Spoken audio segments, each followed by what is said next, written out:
Good morning, Madam Secretary, Ambassador Hillman, Minister Buisto, Congressman Weber, Congressman Higgins, members of the delegations from Finland, Canada, and the United States, and all of the distinguished guests that are joining us here today. My name is Admiral Kevin Lunday. I'm the Acting Commandant of the United States Coast Guard, and it's my honor to welcome you all to the Douglas A. Monroe Coast Guard Headquarters building for this principals meeting for the Icebreaker Collaboration Effort, or Pact. Today marks a significant milestone in our shared commitment to advancing Arctic security, industrial cooperation, and workforce development. Together, we're forging a path to ensure that our nations are equipped to meet the challenges of the polar regions while fostering economic growth and innovation. We're very honored today to be joined by Ambassador Hillman, Canada's ambassador to the United States, and Minister Buisto, Finland's Minister of Economic Affairs. Thank you and your teams for making the long journey here to Washington, D.C., and thank you for your efforts to make Pact a success. Your leadership and dedication to this trilateral partnership have been instrumental in driving the progress that we celebrate today. It is my honor to now introduce for opening remarks the Secretary of the Department of Homeland Security, the Honorable Kristi Noem.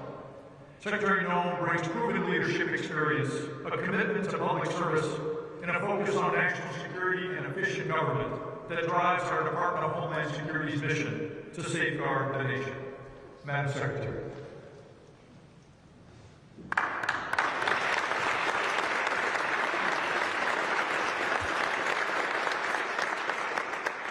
Good morning. It's a beautiful morning, and I'm so grateful to be with all of you, and thank you for coming to memorialize this significant event, not just for the United States of America, but for our great countries, Canada and Finland, and the relationship that we're going to continue to build. And that's what we are, is that we are a people of builders. We have a president that has spent his lifetime and his legacy building things, building relationships and projects and futures with the work of his hands, the legacy of his family, but also with a vision for the future of this country. Admiral Lunday, I want to thank you for your leadership as well. The Admiral has been nominated to be our next Commandant of the U.S. Coast Guard, and we're so grateful for his leadership and his commitment to our national security and platform over the many years. I believe it's 39 years? Almost 39. Almost 39 years in service to the United States of America. Let's give him a round of applause.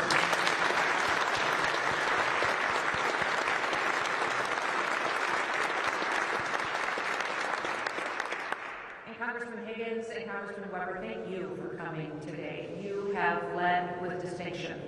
You serve and represent your people well, but you also keep your eye on the ball each and every day about what it means to keep this country safe. So thank you for your commitment and what it means to have your presence here today. It means a lot, not just for me personally, but to the entire room and to the Coast Guard and to these countries that know you'll continue to make sure that our relationship stays strong. So we appreciate you and your leadership.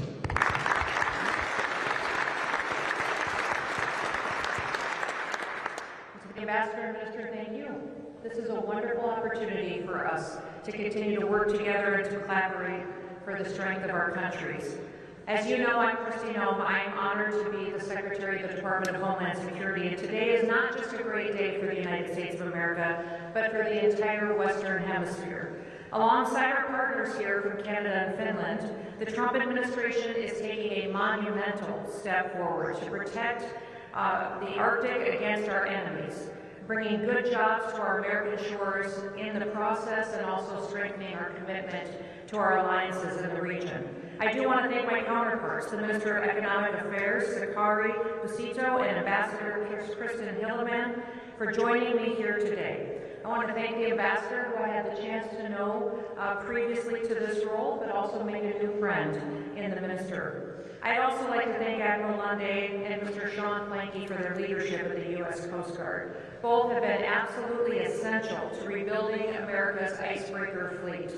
And thank you to all the other industry partners who are in the room, and thank you to those other members of Congress that have committed to getting us to where we are here today. We could not simply have done this without all of you. Today is a major milestone in the race to secure the Arctic for all of our countries. The Arctic is the world's last, most wild frontier, and our adversaries are racing to claim its strategic position and its rich natural resources for their own. If we give up that high ground, then we will condemn future generations to permanent insecurity, and we're not going to let that happen on our watch. This is what brings us here today. To thrive in the Arctic, we need icebreakers. But if we're going to get those icebreakers that we need to secure our supply chains, and we need to invest in bringing our manufacturing back here home to our American shores. And that's why Pact is such a big deal. It's not just a symbolic agreement, it's one that is delivering tangible results for all of our countries. It's powering our economies. It's strengthening our collective Arctic defense, and it's bringing us one step closer to rebuilding our icebreaker fleets. America has been in the Arctic region for over 150 years. And now, once again, we're acting together as one under the leadership of President Trump.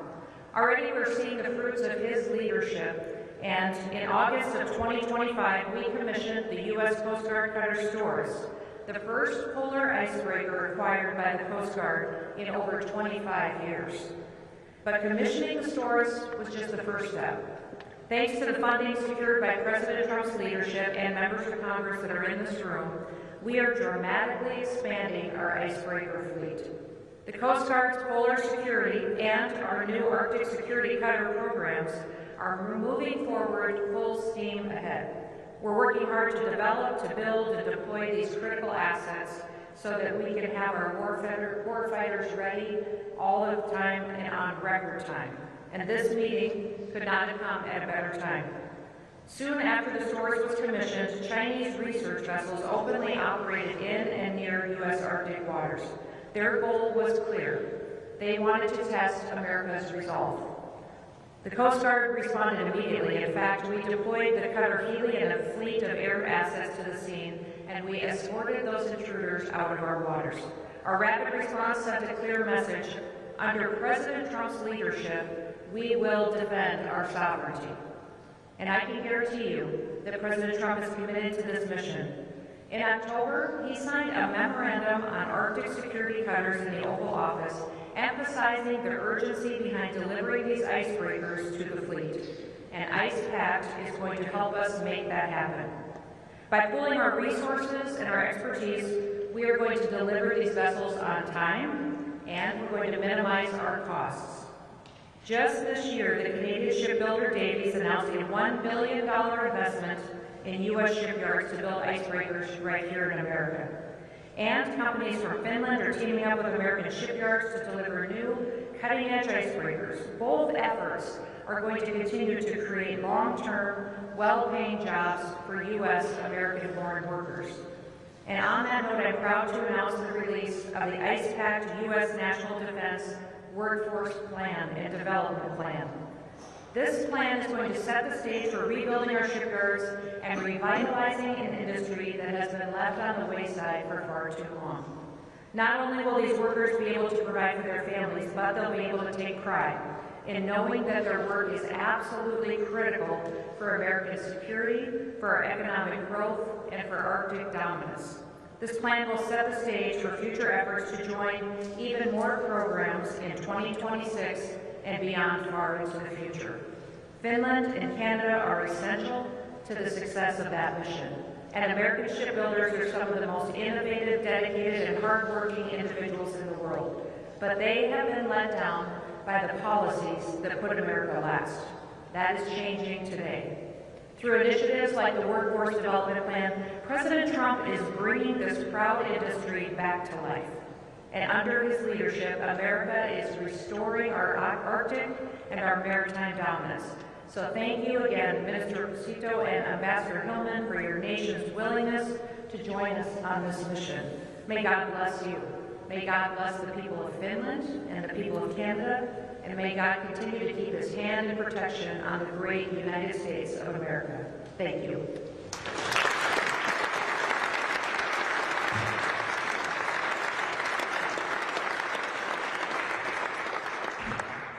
Thank you, Madam Secretary.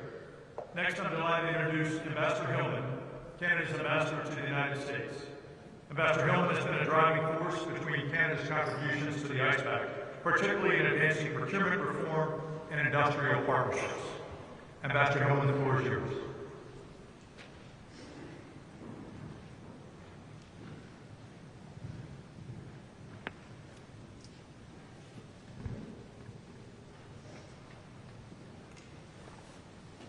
Thank you very much, Madam Secretary. It is a delight to be here with you again and spend some time. This is a very important meeting for us, and we are very delighted to be here with you and colleagues.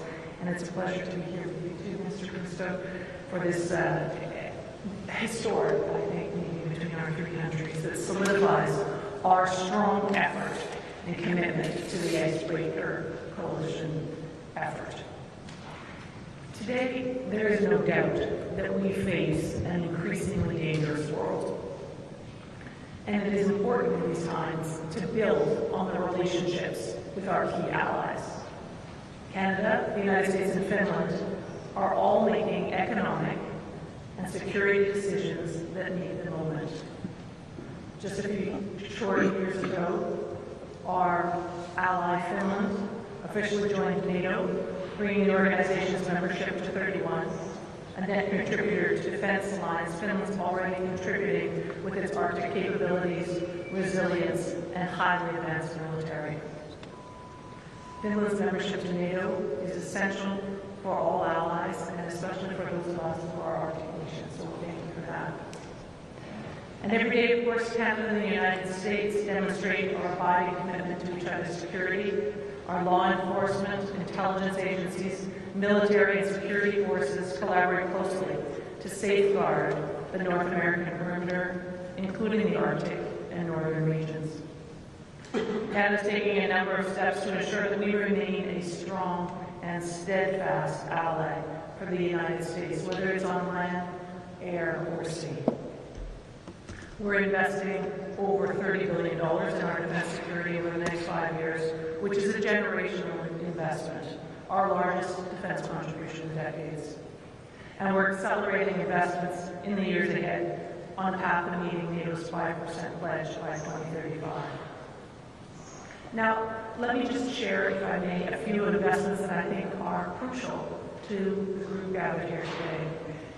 Canadian and American armed forces have jointly defended our North American airspace through the North American Aerospace and Defense Command, or NORAD, for over 65 years. But we need to keep pace with evolving threats. And so, Canada is investing in NORAD modernization by enhancing infrastructure, control communications, surveillance, air weapon systems, science, and technology. Specifically, as Arctic allies, we're dedicated to securing our northern regions, and now more than ever, with the threats that the Secretary has referenced and geopolitical competition in the Arctic. The ability of our armed forces to protect our sovereignty and respond to threats in the Arctic is essential.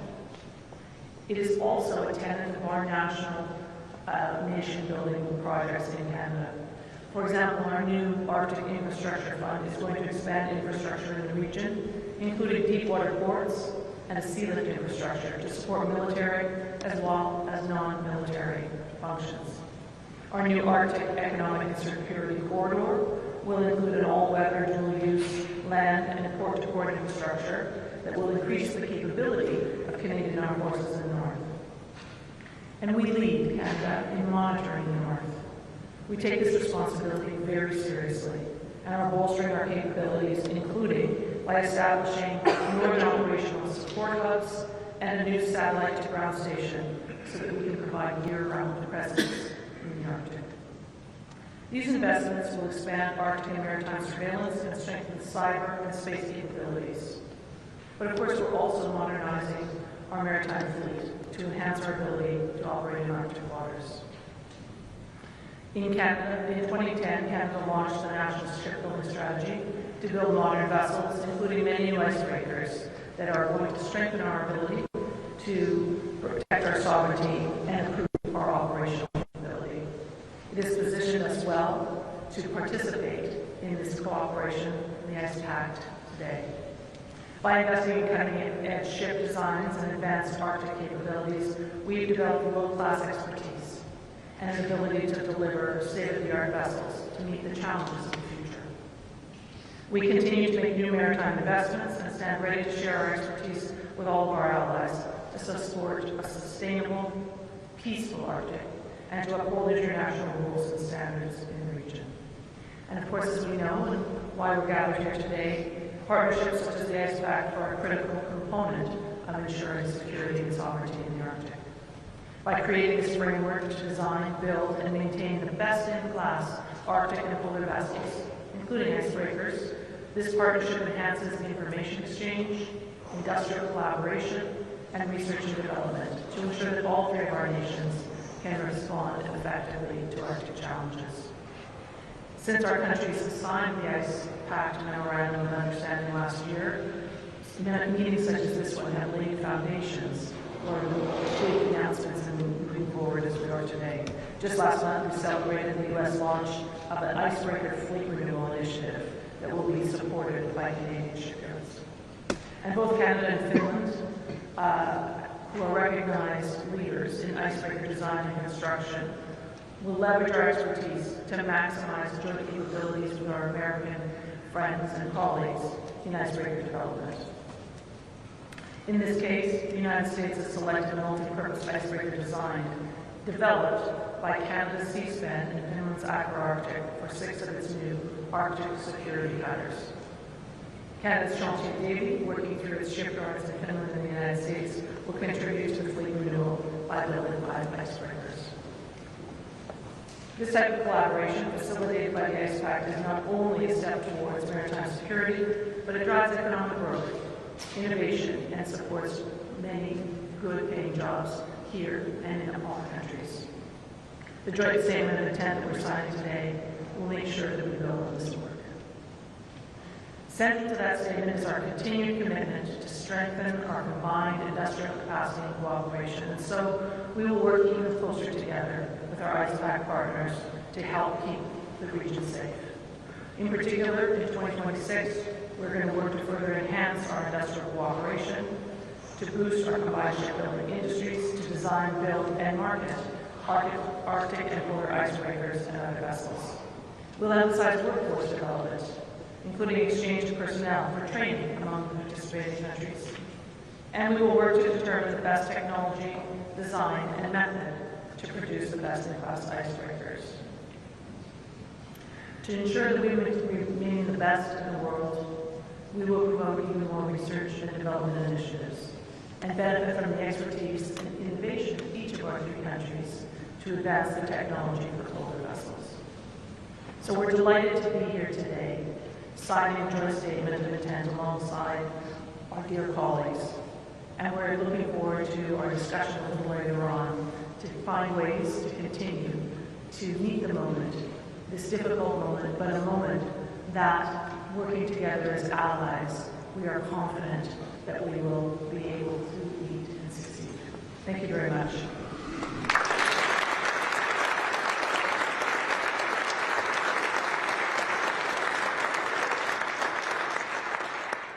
Thank you, Ambassador Hillman.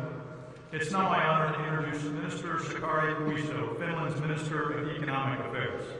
Minister Buisto has been a steadfast advocate for industrial cooperation and innovation among our nations, and his leadership has been vital to Ice Pact's success. Minister Buisto, the floor is yours.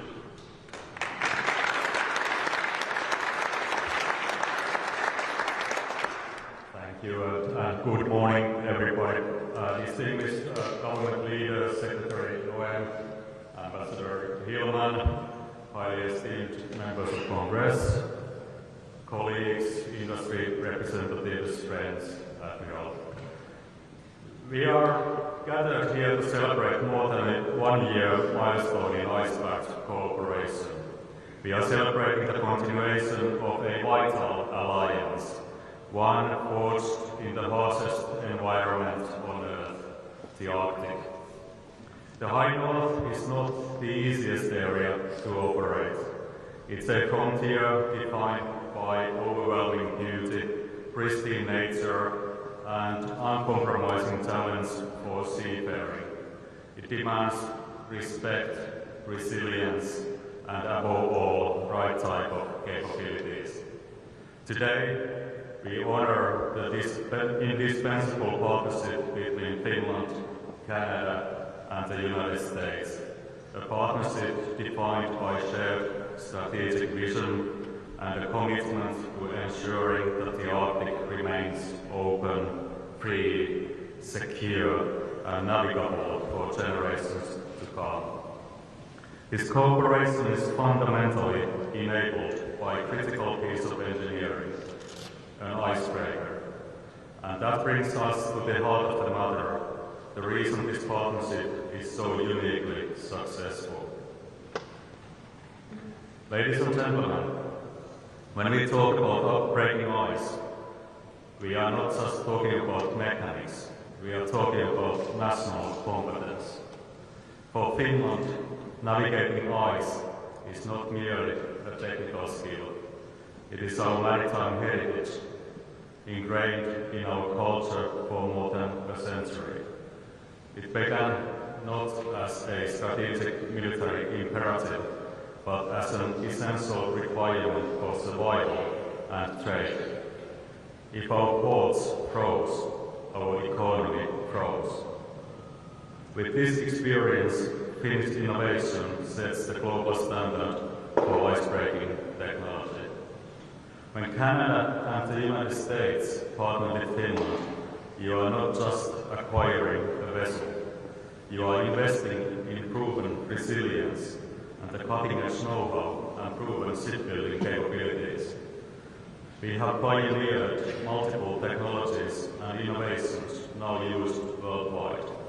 The advanced hull shapes, special materials, paints, electric propulsion, the azimuthal propulsion systems, which is a maritime propulsion systems where propellers are mounted so that they can rotate 360 degrees, and the ability to operate reliably year-round in extreme conditions, both in the Baltic and polar regions.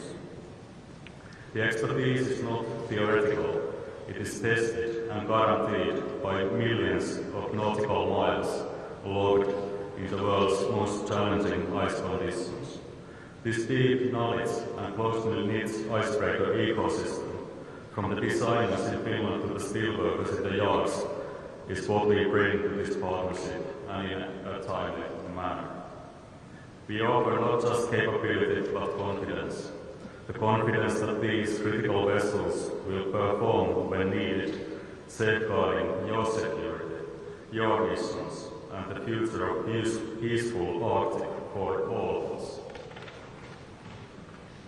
Esteemed attendees, the Arctic is changing.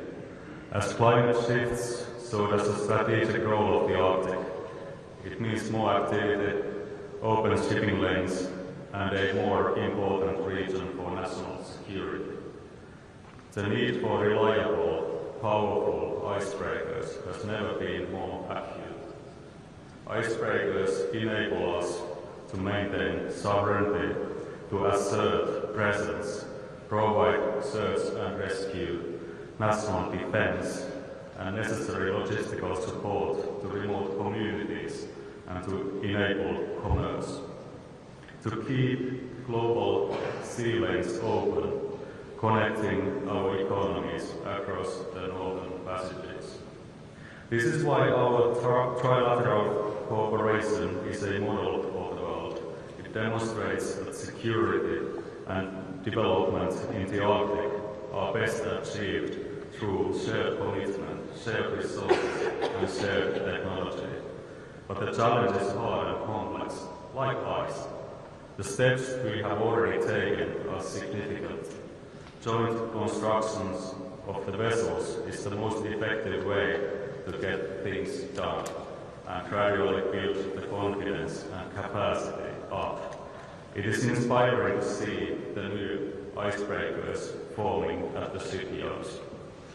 We are not just building ships, we are building a more secure and stable Arctic future. The meeting today is a powerful reminder that the best solutions are built together and the greatest challenges are overcome through trust.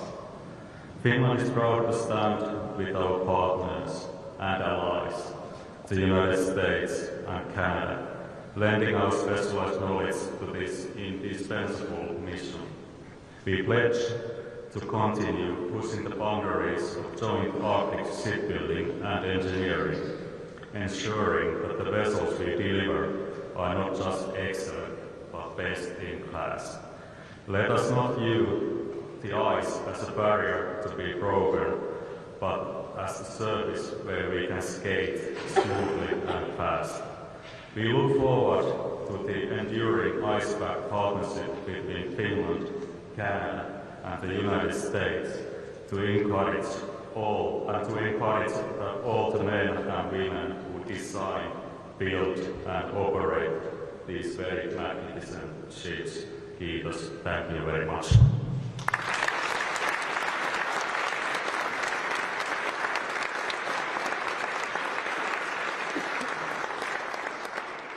Thank you, Minister Buisto. Ladies and gentlemen, we now move to the signing of the Joint Statement of Intent, a document that acknowledges the achievements of Pact since its formation in November of 2024 and formalizes our future shared goals and commitments under the Pact. This Joint Statement of Intent reflects our collective determination to strengthen industrial capacity, enhance workforce development, and secure the polar regions through trilateral cooperation. I now invite Secretary Noem, Ambassador Hillman, and Minister Buisto to sign the Joint Statement of Intent.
Thank you, Madam Secretary, Ambassador Hillman, and Minister Buisto, for your partnership, leadership, and dedication to this initiative.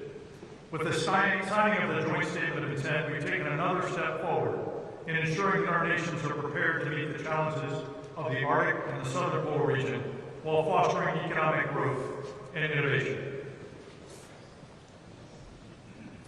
I now invite all attendees to remain seated while the press comes forward.